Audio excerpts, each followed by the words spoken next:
Selena Gomez is right. Being called high maintenance isn't an insult anymore. Here are a few terms you'll only ever hear in relation to women: bossy, shrill, catty, and the ever-pernicious high maintenance. In a recent song called Single Soon, Selena Gomez refers to herself as a little high maintenance, but worth a try, with the lyric being described by one commentator as insult to women everywhere. Yet during an interview with serene, the Disney alum said she didn't actually identify with the label, adding, "I think I have standards, and I think I live in a world right now where boys confuse standards with high maintenance."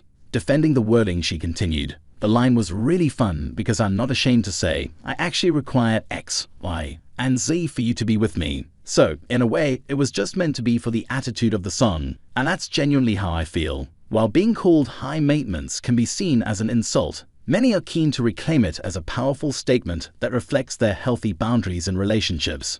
Like Selena, Deirdre McGetrick is proud of having standards. The 36-year-old who lives in London was single until she was 27, waiting for the moment she met a man who could pass her test of compatibility. "After meeting a guy, if I'd rather hang out with my girlfriends, I wasn't going on a second date with him," Deirdre told metro.co.uk. No one made the cut. Now married, she said her friends thought she was claustrophobic due to how many matches she discounted, leading her to go on a third date with one person just to prove she could. Deirdre said, "I wanted the dream, excitement, attraction, success, drive, and wasn't willing to compromise. I never remember setting the rule, but that was definitely the standard I was operating to. It wasn't all one-sided, however. There were guys I liked, but I clearly didn't make the cut for them," Deirdre added. "I basically saw it as the equivalent. The issue is that guys aren't considered high maintenance if they are still single in their late 20s, whereas women are." Ironically, she noticed she received more attention from men after she cooled on them, but refused to compromise on her standards regardless of the response.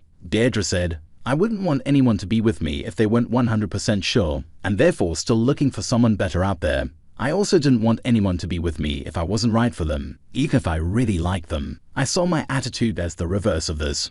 A saying I heard lately sums it up: "When there is doubt, there is no doubt." It's ultimately about treating people with respect. This no-compromise mindset, along with having fun with friends and not feeling like she needed to fill a void, led to Deirdre meeting her husband Ray Wright. The couple have been together for the past 8 years, co-founded a furniture comparison platform. "You Furnish Together had us stronger than ever," which Deirdre credits with her selectiveness in dating. "We spend pretty much 24/7s together," she said. "He's smart, driven, sporty, cultured, has traveled the world, and makes me laugh. There's a big difference between high standards and being overly restrictive, but gendered cliches often mean perfectly normal boundaries are considered picky in women, while men are praised for doing the bare minimum."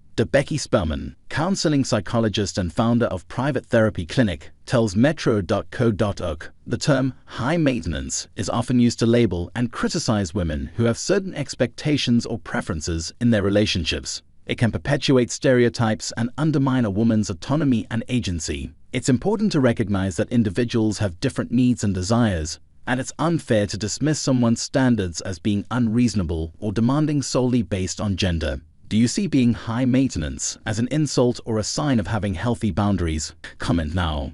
In Becky's work, she has found that women typically establish boundaries around communication, respect, trust, shared values, emotional support, and compatibility, and that these standards help them prioritize their own emotional well-being and ensure they are entering into healthy and fulfilling relationships. It also helps avoid settling in relationships, as without an idea of what's acceptable and desirable to you, the first flushes of lust and excitement can cloud your judgment. Navigating the dating world can be challenging, but it's important for women to remember their worth and stay true to their values, says Becky. It's crucial to communicate openly and honestly about expectations, boundaries, and deal breakers. Engaging in self-care, building a support network, and seeking professional guidance can also help women maintain their standards while navigating the complexities of dating.